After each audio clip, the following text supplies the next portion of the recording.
Oui, ici c'est le docteur, machin. Il nous propose des solutions. Et nous disent que non, c'est ça qui soit ça. Donc, le spécialiste sur le plateau qui est il est dans un flanc un peu généraliste, va aussi nous dire si on peut aussi faire confiance à cette pharmacopée.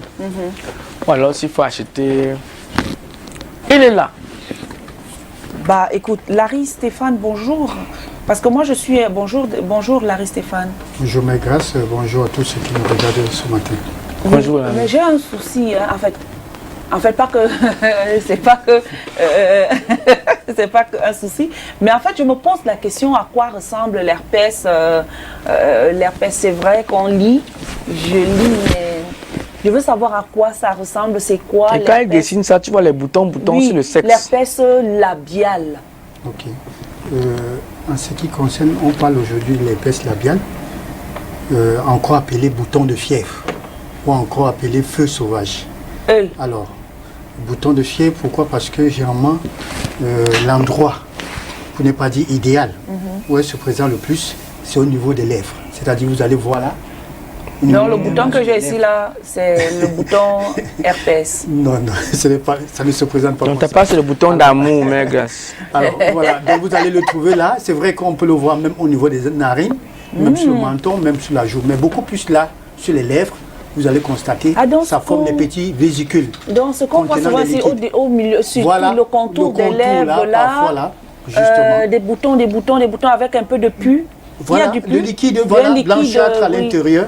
Voilà, c'est ce qu'on appelle l'herpès labial. C'est pour ça que labial dont vient de la bouche. Donc, parfois, et ça sort, on prend ça comment? C'est quoi?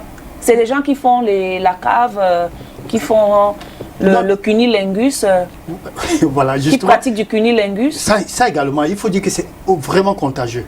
Alors, quand elle se présente généralement là, il y a des gens qui disent qu'ils ont de la fièvre ou encore ils ont le palu. Alors, je voudrais dire... On dit que les boutons, là, on dit que c'est les boutons du palu. Voilà. Et justement, beaucoup disent qu'ils ont le palu. Hein, docteur, voilà, vraiment, non. Ou bien à son employeur en disant que non, j'étais souffrant. Vous ne voyez pas, patron, j'avais le palu là. Les boutons là, vous voyez. Et du coup, alors voilà ce que beaucoup de gens ont gardé dans la tête. Mais je voudrais dire ce matin que l'herpès, elle est virale. C'est un virus qu'on appelle herpès simplex. Nous avons deux types, tout compte fait. Le type 1 et type 2. Mais aujourd'hui, nous parlons du type 1, c'est-à-dire labial, qui s'attaque beaucoup plus au niveau des lèvres, c'est-à-dire la partie haute. En fait, je confondais avec l'ozona. Non, ça n'a rien à voir. Oui, l'eczéma, je veux dire l'eczéma. Non, non, c'est différent. Parce que quand ces vésicules-là, cette éruption-là se présente avec la présence des liquides blanchâtres, après ça forme des croûtes. Ça commence d'abord par chauffer. Après, ça pique, des picotements. Et 2-3 jours, vous allez justement constater une éruption là, se forme, des vésicules là qui va se former. Et il faut faire très attention parce que à chaque fois que vous touchez, vous le percez et que vous touchez soit la joue, soit le menton, il y a ce qu'on appelle l'autocontamination. Du coup, ça va se ressortir là. Malheur encore à vous si vous le touchez là, sans vous laver les mains et que vous amenez la main au niveau de votre partie intime, ça c'est dangereux également. Donc il faut faire très attention, c'est vraiment contagieux. Mais grâce à commencer par donner, je ne sais pas si c'est les causes. Est-ce que vous pouvez me donner les causes de ça, l'herpès labial là? Qu'est-ce qui cause ça? Il faut dire que la cause, elle est virale. C'est un virus, mais nous avons beaucoup plus de facteurs qui favorisent justement, on appelle ça le facteur déclenchant de ces virus-là, notamment l'exposition fréquente au soleil, notamment la menstruation chez les femmes, la malbouffe, également le stress, l'anxiété, et vous allez constater justement, parce qu'il y a des personnes qui sont beaucoup plus concernées, notamment des personnes vivant avec le VIH, des personnes qui sont sur traitement, qui sont sur chimiothérapie, bien évidemment, et quand vous avez une immunité, tout compte fait, votre système immunitaire est en baisse, notamment vous êtes personne aussi à risque de pouvoir développer justement l'herpès labial. L'herpès poussée herpétique. Donc ça veut dire que si tu as le VIH, automatiquement tu auras l'herpès labial? Non, pas automatiquement. Pas automatiquement. Si à ta naissance tu as eu à contracter ce virus, forcément il devra avoir des poussées herpétiques qui vont se présenter de temps en temps et tu pourras penser en elle-même que ça c'est le palu. Pourtant ce n'est rien d'autre que l'herpès et non le palu. Et comment reconnaître l'herpès labial? Comme tout à l'heure, mes gars disaient, moi je croyais avant que quand ça sort comme ça, c'est le palu. Comment reconnaître que c'est l'herpès labial? Ouais, il s'agit justement des symptômes. Je l'ai dit, ça commence par des brûlures. Vous sentez, là où elle va sortir, elle va apparaître. Si c'est au niveau de la joue, que ce soit au niveau du menton, sachez que ça commence par des brûlures, par des picotements et des démangeaisons. Voilà, quelque chose vous brûle, c'est-à-dire notamment beaucoup plus les lèvres. Vous sentez voilà, une brûlure là, des picotements là, parfois vous mordez même là. Et ça, c'est déconseillé de prendre toujours sa langue pour amener sur les lèvres, c'est pas bon. Alors, et 2-3 jours, vous allez justement constater l'éruption là. Des petits bouts comme sous forme de boutons. Oui, je vois, avec des liquides. Des liquides à l'intérieur. Présent des liquides. Quand vous le percez, vous allez constater justement que c'est un liquide blanchâtre. Waouh. Et quelques jours, ça commence à se sécher, ça forme ce qu'on appelle les croûtes. Ça, il faut faire très attention, on appelle ça les poussées herpétiques. Voilà comment ça se présente. Et ça peut justement être accompagné de la fièvre parce qu'elle est virale. Surtout si vous êtes personne à risque, vous êtes personne vivant avec le VIH ou bien vous avez une autre pathologie, c'est-à-dire une tumeur, sachez que ça sera accompagné avec de la fièvre. Vous allez faire justement de la fièvre. C'est ça qui prennent justement en confusion. Les gens pensent que non, mais tiens, j'ai le palu. Voilà. Wow. Pourtant, ce n'est pas ça. Bon, Il peut avoir une coïncidence avec le palu, mais qui n'a rien d'autre. Mais est-ce que donc, moi j'étais en train de dire, est-ce que le cunilingus, entendez par ceux qui vont à la cave, ou la chatte, oui. Est-ce que les personnes, on se contamine aussi par ça? Bien sûr, ça fait partie des modes de propagation, c'est-à-dire sexuel, anal, vaginal, oral. Ça également, ça c'est très grave. Donc là, c'est les modes de propagation de l'herpès labial. Ah, c'est juste la propagation, mais on ne se contamine. On se contamine. C'est la propagation, c'est la contamination. Dites-vous bien que si vous avez des poussées et que vous faites le cumul, votre partenaire ou bien votre conjoint, vous allez le contaminer. Il va avoir ça, là, surtout la femme, c'est au niveau du sexe. Voilà. On a ça aussi. On a l'herpès là-bas en bas. Oui, et là, ce n'est plus l'herpès labial. C'est l'herpès. Ça, c'est génital. Herpès génital. Voilà, de type 2. Type 2. Voilà. Et c'est très dangereux. Là-bas, c'est même plus dangereux. Hey. Voilà. Et beaucoup de gens en ont. Même des enfants en ont l'herpès. Oui, ça, il faut le savoir. Beaucoup de gens en ont. Les enfants, filles. Non, mais. Même garçons. Même garçons. Même garçons. Je voudrais dire une chose. Si vous faites les poussées herpétiques, je prends le cas pour les femmes qui viennent d'accoucher. Vous avez vu aujourd'hui, parfois vous constatez chez les femmes qui ont accouché, vous arrivez, on vous dit non, lavez les mains. Non, c'est interdit de toucher, de porter le bébé. Justement, voilà comment est-ce que ça passe, ces propagations-là. Si vous portez un bébé, alors, et nous avons cette habitude de vraiment le faire, les bébés, on aime faire des bisous, on aime faire des petits câlins au bébé et tout là. Non, mais si vous avez des poussées, c'est comme ça que beaucoup de jeunes, des bébés contractent. Et d'ailleurs, la plupart ont été contactés normalement pendant qu'ils étaient bébés. Oui. Les premières poussées, les premières infections ont été germants lors de notre enfance. Il faut le dire ainsi. Maintenant, plus on grandit, plus nous sommes exposés à certains facteurs extérieurs, des microbes et tout là. Du coup, ça peut justement créer ce qu'on appelle ces poussées herpétiques. Waouh, herpès labial. Parce qu'il y a des gens également qui le portent sans toutefois le savoir, qui sont asymptomatiques. Ils n'ont pas ces symptômes dont je viens d'énumérer là.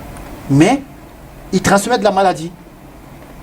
Et en ce moment-là, la seule façon de pouvoir le savoir, ce n'est pas des examens. Lors d'une consultation fortuite comme ça, ou bien les consultations prénatales pour certaines femmes, quand on prescrit l'herpès, justement on découvre qu'ils ont l'herpès. Et quand le taux est élevé, je vous ai dit que là on vous soumet directement aux antiviraux. Ça je m'adresse là aux femmes, aux femmes enceintes. L'herpès, hein? Oui. Vous devez automatiquement prendre, sinon vous allez le transmettre à votre bébé. Attends, quel antirétroviraux? Les antiviraux. Comme le VIH-Sida, comme le VIH-Sida, il y a les antiviraux. Attends, antirétroviraux. Voilà. Waouh, la même chose. Justement, vous allez le prendre. Bon, qui est personne à risque et quels sont les facteurs de risque de l'herpès labial? Non, mais ça, je l'ai donné là. Les personnes à risque, c'est les personnes immunodéprimées. C'est-à-dire vous avez déjà votre système immunitaire affaibli pour plusieurs raisons. Soit vous êtes porteur du VIH, soit vous suivez un traitement de cancer, c'est-à-dire la chimiothérapie. Soit il y a beaucoup de maladies auto-immunes qui peuvent faire de vous une personne avec une baisse d'immunité. Du coup, vous êtes personne à risque à ce moment-là. Et maintenant, j'ai dit les facteurs des gens qui travaillent beaucoup plus sur le soleil, qui sont beaucoup plus exposés sur le soleil, les menstrues également, parce que vous savez que les menstrues chez les femmes, ça entraîne ce qu'on appelle un trouble hormonal. C'est-à-dire il y a un processus hormonal qui est enclenché, un dérèglement. Du coup, ça également, ça peut faire, c'est un facteur déclenchant. Wow. Également. Le stress également, l'anxiété, l'angoisse également. Voilà autant de facteurs. Même la malbouffe. Il y a des aliments également justement qui peuvent favoriser justement la sortie de cette épaisse-là.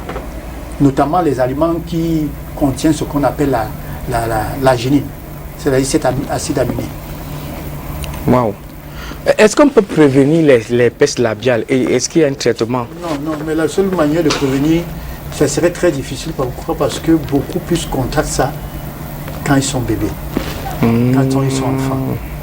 Et faute d'informations, parce que beaucoup d'ailleurs l'ignorent. Il faut dire que l'épaisse est vraiment... beaucoup ne savent pas ce que c'est. Il y a des gens qui l'ont souvent, sans toutefois savoir. Sans savoir. Une fois que vous l'avez, dites-vous bien que l'usage de brosse à dents commune doit être interdit, des bijoux doivent être interdits, des rapports doivent être interdits pendant la poussée hépatique. Ça, vous devez l'éviter. Wow. Maintenant, comme on a parlé, les rapports sexuels anal, vaginal, oral doivent être vraiment interdits pendant les poussées. Mais c'est terrible. Il y a les enfants au quartier, lorsqu'ils prennent un bébé, ils ont toujours tendance à vouloir l'embrasser à la bouche, l'embrasser à la bouche, l'embrasser. Beaucoup. C'est dangereux. Ça, il faut éviter.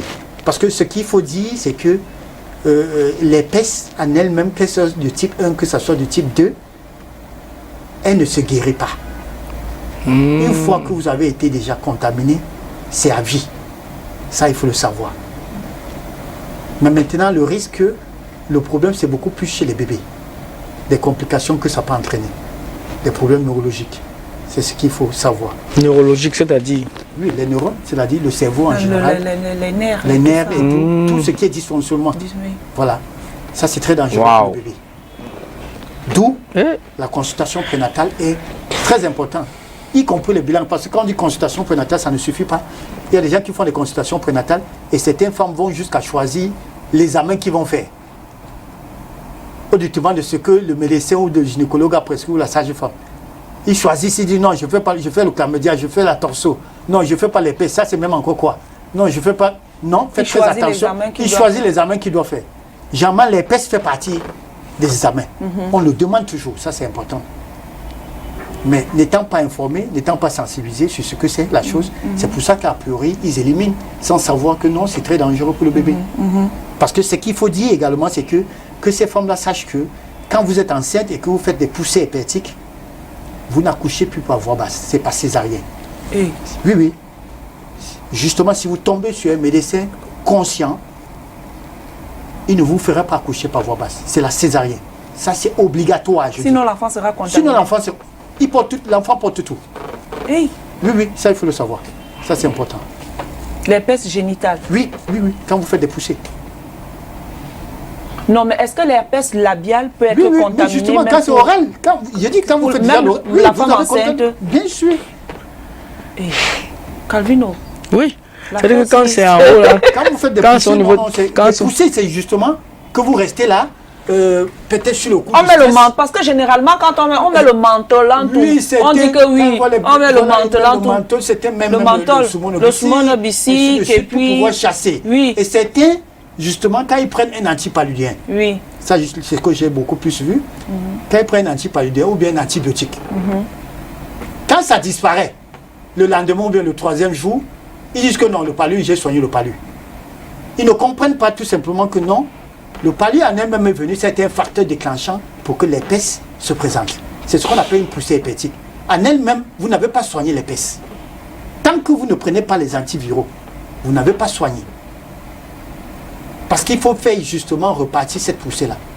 Et pour que vous ne soyez plus en train de contaminer votre partenaire ou bien les enfants. Parce qu'en temps normal, quand vous faites une poussée hépatique, vous devez porter un cache-nez. Ça, c'est très important. Vous devez régulièrement vous laver les mains. Avant de toucher, que ce soit même une serviette, une brosse à dents, même les verres, même la boisson. L'usage d'un même verre fait que vous contaminez votre enfant ou bien votre partenaire. Seigneur. Pas la salive, ça contamine. Hein? Oui, pas la salive. Oui, du moment où... Bien mais sûr. le pull peut toucher... C'est ce que je dis, En allant toucher, là, l'autocontamination, c'est ça, ce que je venais de dire. Quand vous voyez quelqu'un qui presse là, parce que justement, on aime le presser. Quand ça sort, ça ne se présente pas bien, du coup, on aime le presser. Larry, Et quand vous le même c'est pressez, une autre personne qui vient te qui vient presser, vous presser ça, justement. Et la personne peut être est contaminée. ce n'est pas que peu, elle se contamine automatiquement. Ça, il faut le savoir. Il faut le savoir, parce que sincèrement, beaucoup de gens l'ignorent. Dès que vous le touchez, lavez-vous les mains directement. Lavez-vous les mains directement. Comme je dis, pendant les relations, je veux dire, sexuelles là, si vous avez des poussées et que vous touchez là, et que pendant vos câlins, caresses et tout, cette main-là va jusqu'aux parties intimes, dites-vous bien que c'est fini, vous le portez. Là également, vous le portez. Voilà pourquoi il faut laver les mains. Ça, c'est très important. Ça veut dire qu'on doit-on classer l'herpès comme étant une maladie sexuellement transmissible? Bien sûr, en ce qui concerne... Ou bien une IST ou MST? Une IST. L'herpès est classé, de type 2. Waouh. Donc il faut faire très attention. Et comme je disais là, le traitement alors c'est quoi de Non, l'herpès? le traitement, c'est les antiviraux qu'on prescrit, notamment que vous soyez femme enceinte ou pas. Mais je voudrais m'adresser beaucoup plus aux femmes enceintes. Parce que comme je dis, la contamination, elle est contagieuse, elle est directe. C'est surtout parce que quand vous avez une poussée et que vous faites des examens, le médecin va vous prescrire des antiviraux. Ça, c'est important. C'est pour éviter justement cette contamination-là. Maintenant, que ce soit pour tout le monde, quand vous faites une poussée herpétique, quand vous faites consulter, on vous prescrit des antiviraux pour un certain nombre de jours. Justement, cela va pouvoir réguler et vous ne ferez plus la maladie. Parce qu'il faut dire qu'il y a fait la maladie presque comme le VIH-Sida. Vous portez le germe en vous. Quand vous faites la maladie, c'est cette poussée-là qui fait que vous êtes en train de faire la maladie. Et c'est en ce moment-là, la transmission, la contamination, elle est très directe. Elle est directe. Oui, facile. Facile, comme on le disait tantôt. Même pour vous-même. Même pour vous-même. Avant d'être même pour le voisin, ou bien pour votre partenaire, ou bien pour l'enfant. Pour vous-même déjà, c'est vraiment contagieux. Parce que ça peut également sortir au niveau de la joue. Ça, il faut le savoir. Ça peut également sortir même au niveau des doigts. Il y a des gens qui ont vu souvent des petites éruptions au niveau des doigts là. Ça démange là. Ça démange. Et ils se posent la question, mais ce que c'est quoi? Là également, ça peut sortir au niveau des doigts. Ça, il faut le savoir.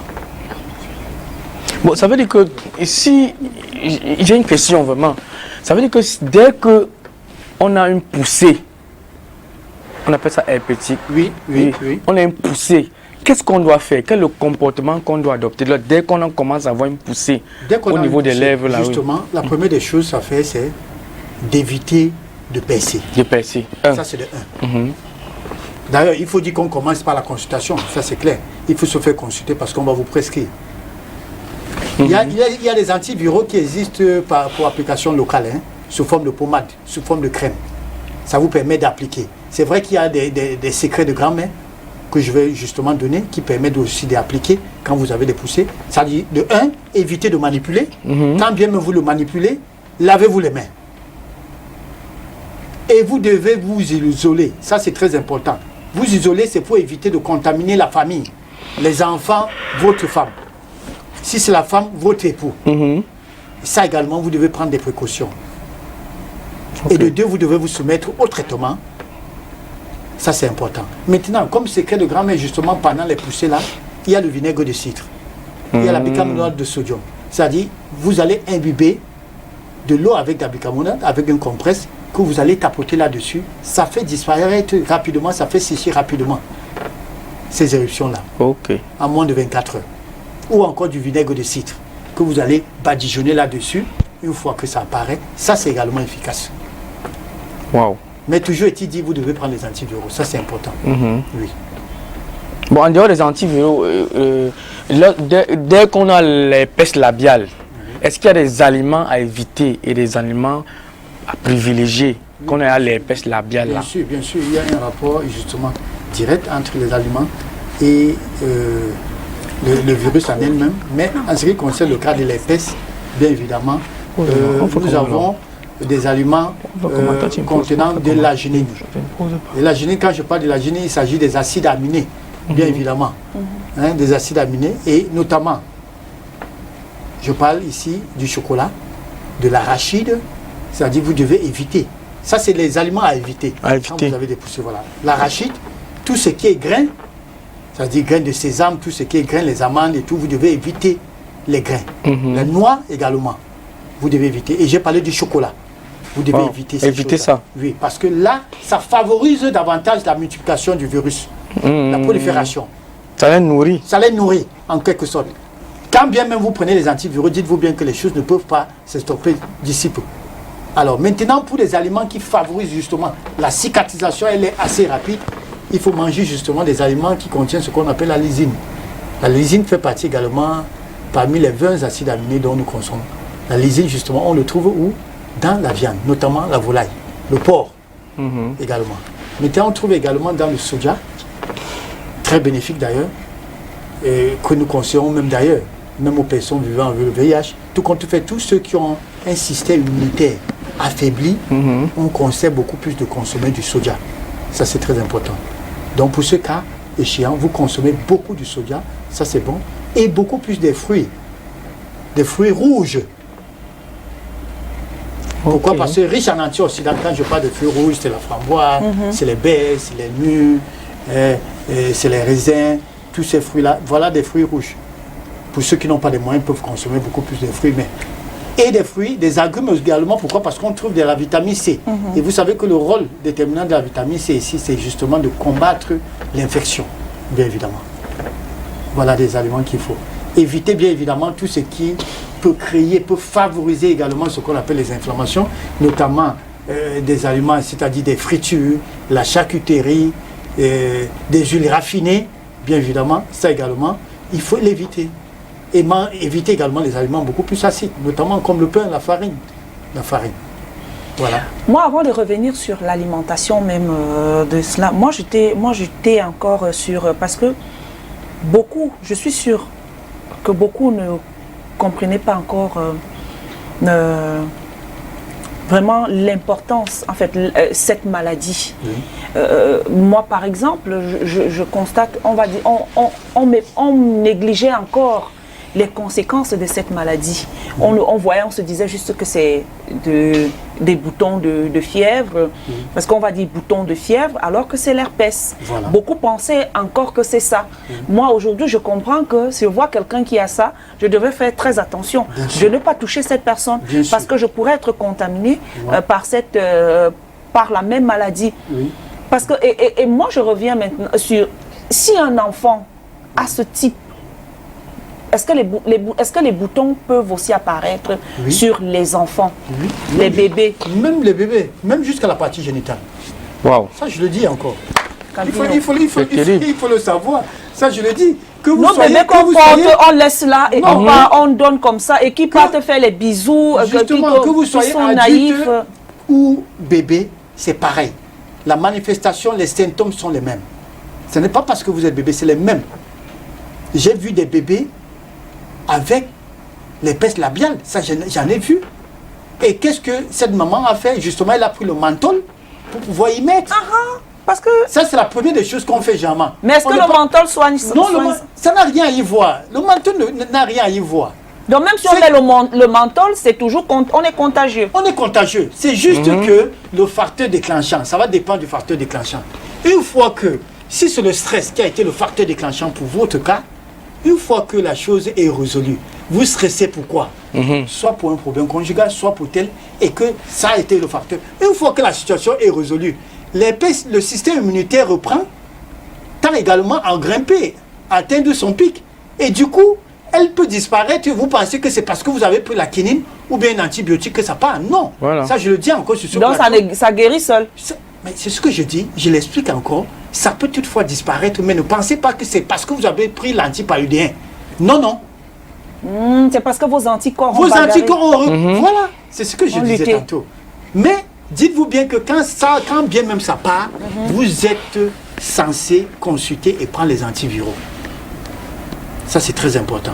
Vous savez qu'on a une très mauvaise idée des antirétroviraux. Quand on prend les antirétroviraux, Oui, mais- on se dit que c'est... Non, mais ce n'est pas le VIH-Sida. C'est le Non, VIH-Sida. non, il ne faudra pas penser. Il y a un exemple. Non, il faut juste rassurer Mais si le on- téléspectateur. Non, c'est juste pour leur dire que les antiviraux, en ce qui concerne l'herpès, le cas de l'herpès, ce n'est pas les antiviraux qu'on prescrit à ceux qui sont porteurs du VIH. Voilà, bon à savoir. Hein, Zélitresse, je prends Parce que l'exemple Zélitresse, sans publicité, ça fait partie des antiviraux qu'on prescrit pour le cas de l'herpès, De l'herpès. qui n'a rien à y voir avec ceux qui sont porteurs du VIH. Ça, il faut le savoir. Il ne faudra pas qu'on dise... parce que quand on J'allais dire entend que ce justement sont les frères. antiviraux, Calvino, du coup on a même peur que non, ça veut dire que j'ai le sida et tout. Non, ça n'a rien à y voir. Et comme je disais tantôt, quand vous êtes déjà contaminé, c'est à vie. C'est à vie. Ça, c'est ce qu'il faut savoir. On ne guérit pas de l'herpès, mais on peut se soigner, on peut le traiter. Je vais un peu revenir en arrière. Tout à l'heure, vous avez parlé, il est bien, vous avez parlé des risques qu'un enfant peut avoir. Vous avez parlé des problèmes de neurones et tout. Neurologiques. Oui. Je ne sais pas jusqu'où ça peut aller. C'est-à-dire que si un enfant a l'herpès, les problèmes neurologiques, là, ça peut aller, si on néglige, ça peut aller un enfant jusqu'à un enfant peut avoir des, je sais pas, une crise ou alors... Il faut dire que quand on parle des problèmes neurologiques, il y en a, c'est assez vaste. Hein, les problèmes neurologiques peuvent vraiment affecter le cerveau. Oui, les risques chez un enfant. Ça peut causer, oui, une déficience, que ce soit intellectuelle, ça peut créer ce qu'on appelle trouble de comportement, trouble de mémoire. Ça, c'est autant vaste que ça. Hein. Ça, c'est ce qu'il faut comprendre. Hein. Voilà, donc, du coup, c'est pour cette raison que j'ai fait bien de mentionner que les femmes enceintes, quand vous faites des poussées, signalez à votre médecin. Parce que le médecin peut ne pas s'en rendre compte. Pourquoi? Parce que certainement, il ne l'aurait pas vu. Vous aurez fait des poussées et peut-être vous aurez appliqué je ne sais pas quoi et que ça forme des croûtes et que ça disparaisse. Mais il n'en demeure pas moins que vous êtes en train de faire une poussée. Du coup, sachez que vous ne devez pas accoucher par voie basse. C'est une césarienne qu'on devrait justement vous soumettre. Ça, c'est ce qu'il faut savoir. Pourquoi? Parce que vous aurez prévenu au médecin. C'est pour cette raison que nous prenons la peine de pouvoir décrire les symptômes de chaque pathologie chaque fois. Ça, c'est important. Donc, je voudrais le rappeler, à chaque fois que vous allez constater des éruptions cutanées au niveau, notamment le plus courant, c'est les lèvres. Là, le menton également. La joue, ça peut aller jusqu'à un niveau de l'oreille. Et je dis, comme j'ai dit tantôt, c'est sous forme de petits boutons là, avec la présence de liquide blanchâtre à l'intérieur. Alors, il faut consulter. Ça ne vaut pas la peine de se mettre à le manipuler, à le percer, parce que de prime abord, même quand on voit seulement un furon ou bien un abcès, on aime si bien vouloir le percer, le toucher, le manipuler. C'est même contre-indiqué. On ne manipule pas des boutons, surtout quand il se présente au niveau de la face du visage. C'est interdit de le manipuler, ça c'est très dangereux.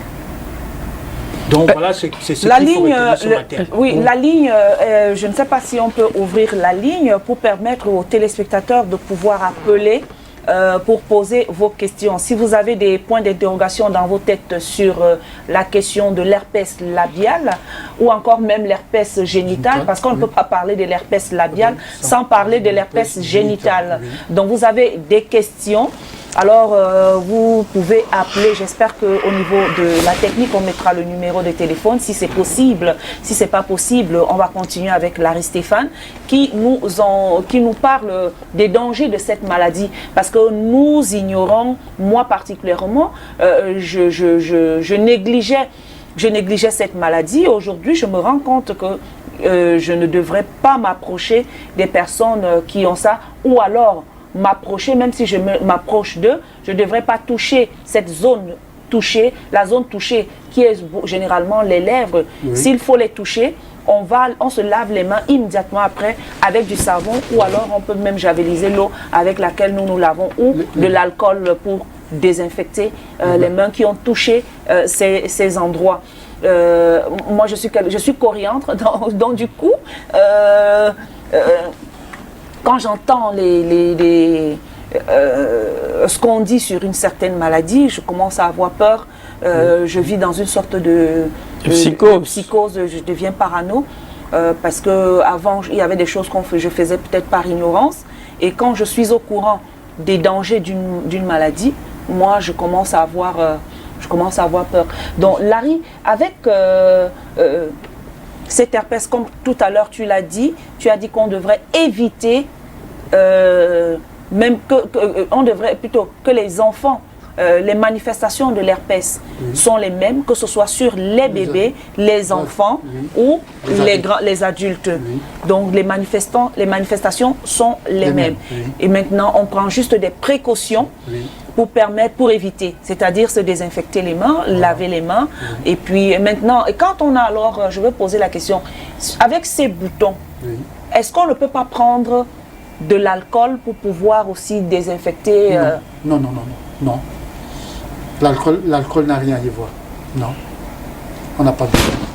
Pas besoin. Parce que de nos jours déjà, on ne conseille plus l'usage de l'alcool sur des blessures encore. Parce que pour le citron. Encore moins la bétadine. Encore moins la bétadine. Parce qu'elle saigne. Une fois que vous le passez, elle saigne. Pour le citron. La bétadine sur des blessures secs. Et le citron? Le citron, oui. Ça, c'est bon. Ça, c'est des astuces de grand-mère comme le vinaigre. Vous comprenez que c'est des choses qui brûlent. Ça, on l'applique là-dessus. Ou encore la bicarbonate qui va favoriser. La bicarbonate, c'est la particularité, c'est le pH, l'acidité. Ça combat l'acidité. Vous savez que, justement, et c'est l'acide, c'est une inflammation.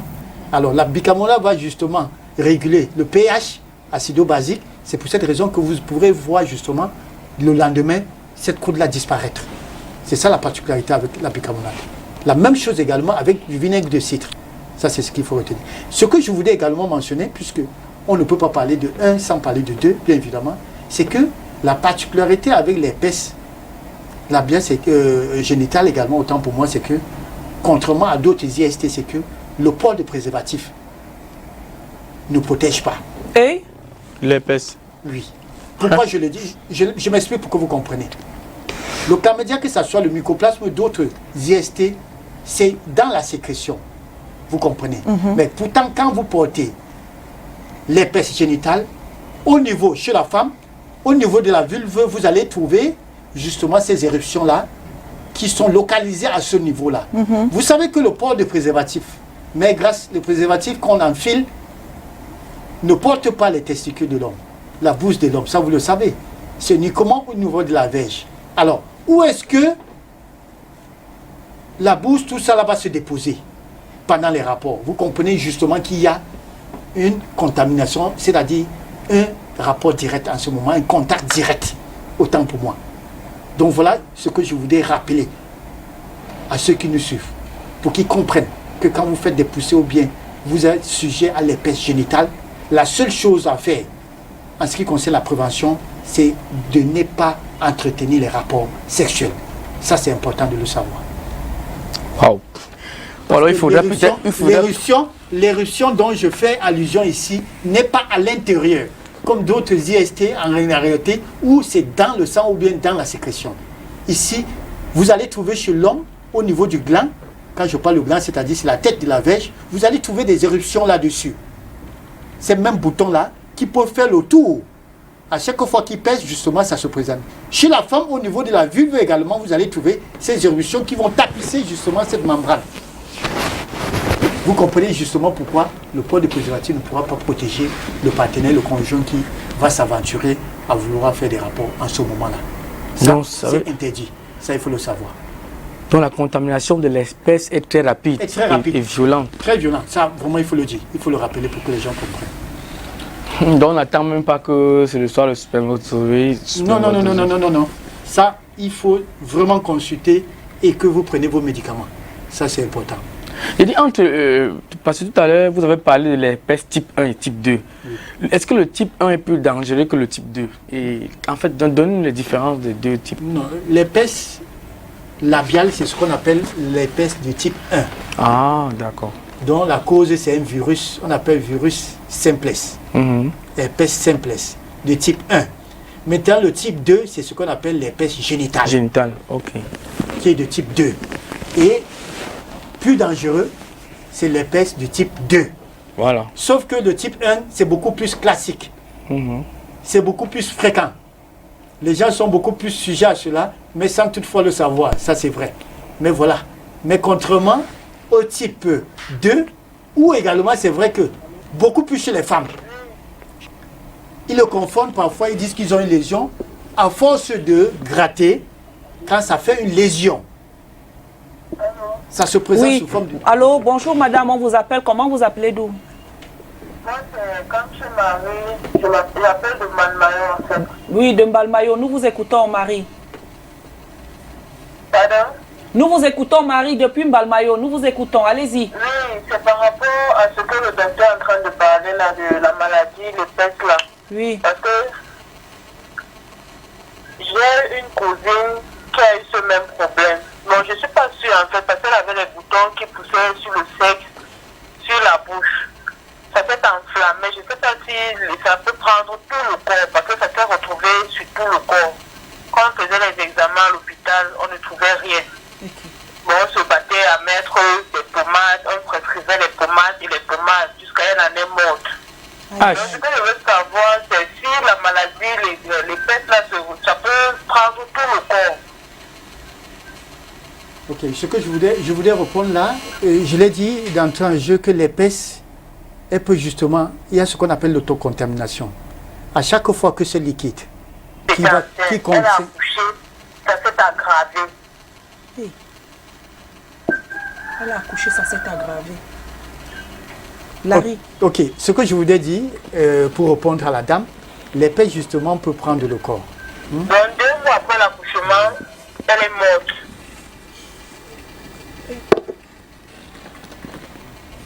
Ok, je crois que la dame nous suit, mais elle nous suit. Alors, ce que je voulais répondre, c'est que justement, les pestes peuvent, à chaque fois, je l'ai dit à l'entrée de jeu, c'est que il y a ce qu'on appelle l'autocontamination. Quand ça se présente au niveau des lèvres, quand vous le touchez et que vous ne lavez pas les mains, si vous mettez cette main-là sur la joue, ça va contaminer également cet endroit, que ce soit sur l'oreille, que ce soit au niveau du cou, que ce soit au niveau de vos doigts. Justement, cette éruption, ça peut prendre tous les doigts là, ça grimpe et vous allez constater justement la présence de ces vésicules-là, de ces éruptions avec la présence du liquide. Ça, je l'ai dit d'entrée en jeu. La même chose avec la partie génitale. Ça peut faire justement envahir. Pour bien préciser, ça peut envahir toute la vulve, toute la partie. Que ce soit chez l'homme, que ce soit chez la femme, même au niveau des pouces chez l'homme, les testicules chez l'homme, ça peut justement faire tout le pourtour. C'est ce qu'il faut savoir. Même entre les cuisses, même au niveau des fesses. Ça, il faut le dire. Mais maintenant, pour ce que la dame dit, qu'on a à l'hôpital, qu'on a fait des examens, sans toutefois, non. Quand il s'agit de l'épaisse, quand on fait des examens de sang, justement, on vous dit que vous avez une épaisse. Si vous avez l'épaisse, ça se voit. Maintenant, ça va dépendre justement. On va le préciser de type 1 ou de type 2. Notamment quand il s'agit également du VIH-Sida de type 1 et de type 2. C'est ce que je voulais dire à la fin. Mais sachez que ça peut envahir votre corps. La partie jusqu'au niveau des cuisses et tous les fesses et tout, ça peut envahir. Une fois que le traitement n'est pas pris. Ça, c'est important de le savoir ici. Et je le disais tantôt, c'est très contagieux, c'est très contagieux. Une fois que l'éruption se présente, cette même éruption également peut également être une porte d'entrée pour plusieurs pathologies. Ça, c'est ce qu'il faudra savoir. Parce que j'en ai vu chez une autre personne au niveau des lèvres où ça fait une grosse plaie. Une grosse plaie, pourquoi? Parce que il y a du coup, non seulement la personne était immunodéprimée, ça veut dire la personne était porteur de VIH, bien évidemment, et du coup ça fait, et accompagné avec ce qu'on appelle une candidose buccale, ça fait une grosse blessure. D'où le traitement était long. En même temps, vous prenez les antiviraux, en même temps, vous prenez les antibiotiques, les antifongiques et tout. Donc c'est ce qu'il faut comprendre, c'est des choses à ne pas prendre à la légère. Quand vous avez ces signes-là, il faut consulter pour que rapidement, vous soyez pris en charge. Ça, c'est important de le savoir. Bon, Mais et quand on tu as a dit alors l'espèce... que quand la dame a accouché, la dame est morte après, puisqu'elle Oui. disait qu'on ne trouve pas, on ne trouve aucun... Non, non, c'est ce que moi je voudrais pas, je veux pas dire que je ne peux pas croire à la dame, mais je dis, puisqu'elle a dit qu'on n'a rien vu, non, je dis non. C'est puisqu'elle a dit qu'on n'a rien vu. C'est ça qui je ne suis pas d'accord avec. En principe, en ce qui concerne les pestes, on doit voir. Comment ça se fait donc qu'elle décède 2 jours après l'accouchement? Oui, mais ça pouvait être autre chose. Ouais. Une autre chose, une autre Ça peut être pathologie. même mystique. Ça peut être une autre chose, mais pas les pestes. Pas les pestes. Donc les pestes ne tuent pas? Non, les pestes ne tuent pas. Pour les études, les pestes ne tuent pas. Non, ok, il faut ça le me dire rassure déjà. Voilà. Mais quand tu as les pestes, est-ce que le virus se promène dans ton corps? Mais bien sûr. Bon, bien sûr. Bon, Ce qui crée la poussée, c'est parce que c'est dans le sang. Il a fallu un facteur déclenchant, soit le stress, comme j'ai dit, soit les menstrues, la menstruation chez la femme, pour pouvoir le faire. Quand on parle d'une poussée, c'est parce que c'est dans le sang. Vous avez dans le sang. D'accord. Ce n'est pas dans la chair. Je vais revenir sur ma question de tout à l'heure. Quand tu as les herpès du type 2, c'est-à-dire vaginal, est-ce que...